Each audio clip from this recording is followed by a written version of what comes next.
We recently reviewed the Lenovo Legion 5i, which I would say is a budget-oriented gaming laptop. It was pretty good for its price tag. This is Lenovo's flagship laptop, the Lenovo Legion 7i, which comes with Intel's sort of flagship processor as well. That's i7-10875H, 16GB of RAM. Not just that, RTX 2080 Super MaxQ graphic card, meaning gaming performance is going to be bonkers. Or will it be? We'll find that out in this particular video. So without wasting any more time, let's get started. First of all, let's talk about the build quality of the laptop. It's made out of metal and it doesn't attract fingerprints very easily. Not just that, the laptop can go to 180 degrees as well. If you prefer that in a laptop, then that's obviously there.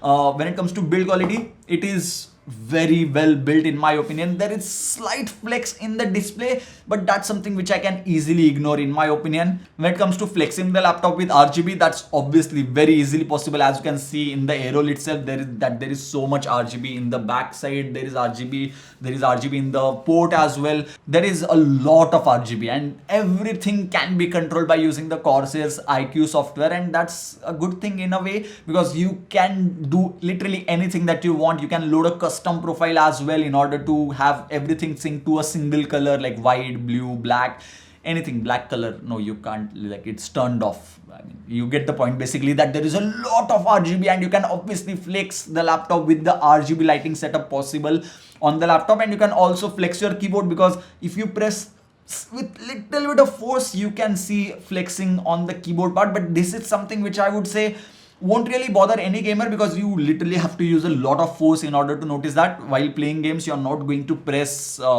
with that much of force. Now, as you are talking about gaming, the WASD keys or overall keyboard feels really nice. 10 keys are present over here. Numpad basically is present on the laptop. Do I prefer numpad or do I prefer just the keys? It's a personal preference. I personally prefer to have numpad if that's there on the laptop. I like it because on my keyboard I use the numpad to type numbers instead of using the top rows. And when it comes to trackpad, it's slightly smaller as compared to some of the laptops which I've used, but that's something which should not bother you if you are a gamer. But if you are not a gamer, then overall touch response or responsiveness of the touchpad or trackpad, responsiveness of the trackpad is really good. There are no dedicated left and right click buttons. It's just included in the trackpad. So you can left click by pressing on the left and you can right click by pressing on the right side, or you can use your 2 fingers and just touch on the trackpad with 2 fingers and it will imitate a right click button, just in case if you did not know. Now let's talk about the ports. On the left side we have a vent, then a Thunderbolt port, then it follows with a regular USB type C port and a headphone jack. We do not have any SD card slot on this laptop unfortunately. On the right side we have another huge vent and a USB-A port. Now if you're wondering where are the other ports, then similar to Legion 5i, other ports are present at the back side and it is very well done in my opinion. One full-size HDMI port, USB-A port, LAN port, another USB-A port, charging cable is present on the backside, and there are 2 more vents present on the backside to make sure that the laptop doesn't become warm enough. When it comes to port situation, it's really good.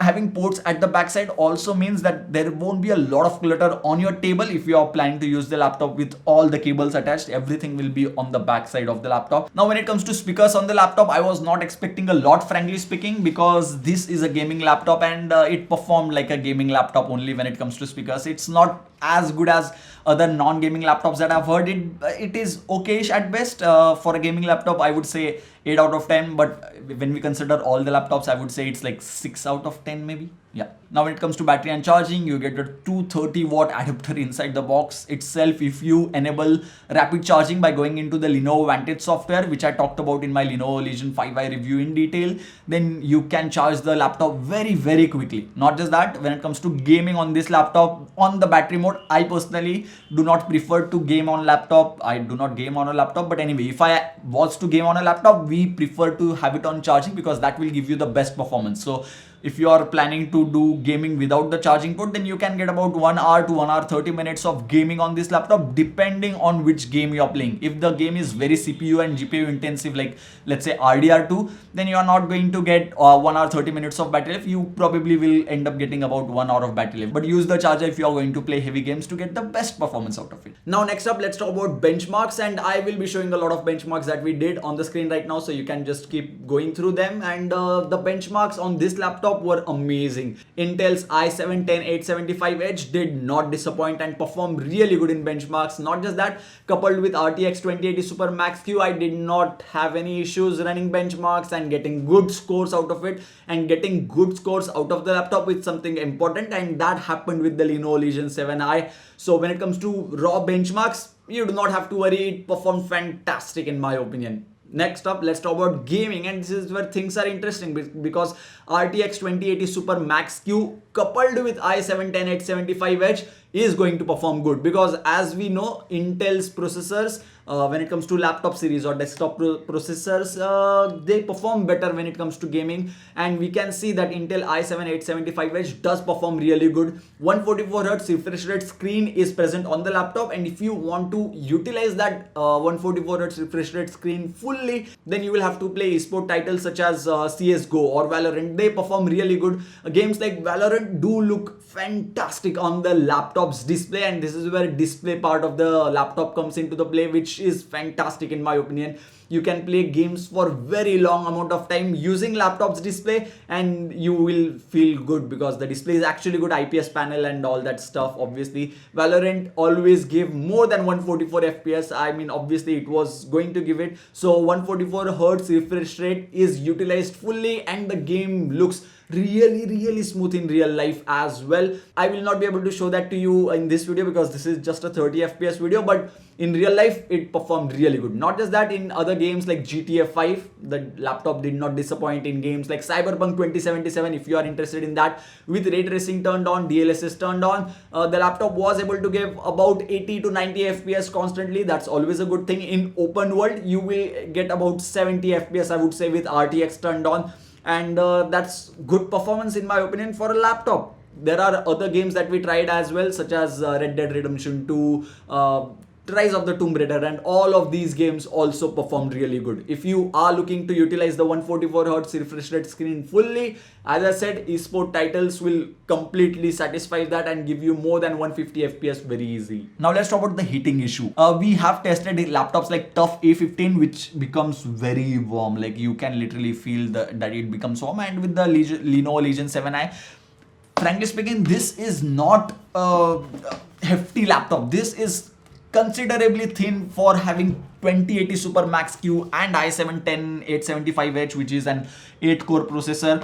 And when it comes to heating, it does become warm. When you play games like, let's say, RDR2, oh my god, it can go up to 94 degrees as well. But if you play games like Valorant or CSGO or other lower end titles which do not utilize everything to the max level possible, then the temperatures are much lower as compared to what you would expect with games like RDR2 or Cyberpunk 2077. And when it comes to cooling solution, there are two vents on the side, two vents at the back. There are two fans which can be seen on the back side as well.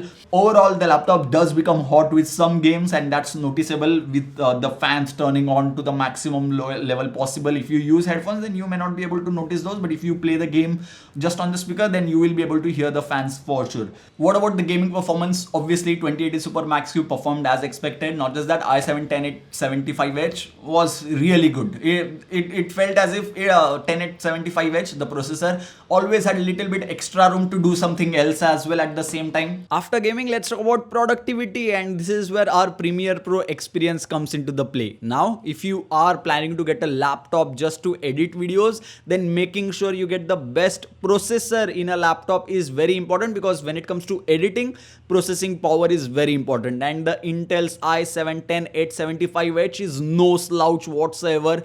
Editing this 4K 30 FPS video inside Premiere Pro was a breeze, and it did not stutter. You will not face any issues basically if you edit 1080p 30 FPS or 1080p 60 FPS, even 4K 60 FPS videos on the laptop will still perform really good, because the processor, which is i7-10875H, does not bottleneck when it comes to editing videos. So that's a really good thing, and it definitely gets a huge thumbs up if you are planning to edit a lot of videos on the laptop itself. So overall, it gets a thumbs up from my side. If you're looking for the best of the best, like literally best laptop that you can get in the market right now with i7-10875H and 2080 Super MaxQ, then Lenovo Legion 7i is a good one. Couple of things which could have been better that I mentioned earlier is that the flex which happens over here and the flex in the display There is no Windows Hello support for the laptop. That's quite surprising. And when it comes to the camera, this is how it looks. I mean, it's not bad, but it's not great either. When the camera is turned on, you get a small white LED over here, which indicates that the camera is turned on, just in case if someone tries to spy on you. Not just that, you can always use the physical shutter which is present over here, and now it's completely turned off manually, like with the physical switch. There is a physical switch, and it's one of the most underrated features in my opinion. And this is how the sound quality is from the laptop itself directly. And I guess that's pretty much it for this particular video. If you enjoyed the video, don't forget to give this video a huge thumbs up. If you still have any more doubts, suggestions, or queries regarding this laptop, do let me know about that in the comment section box below. Do you want us to test any more flagship laptops? Let us know about that in the comment section box below as well. So yeah, thank you guys, thank you for watching.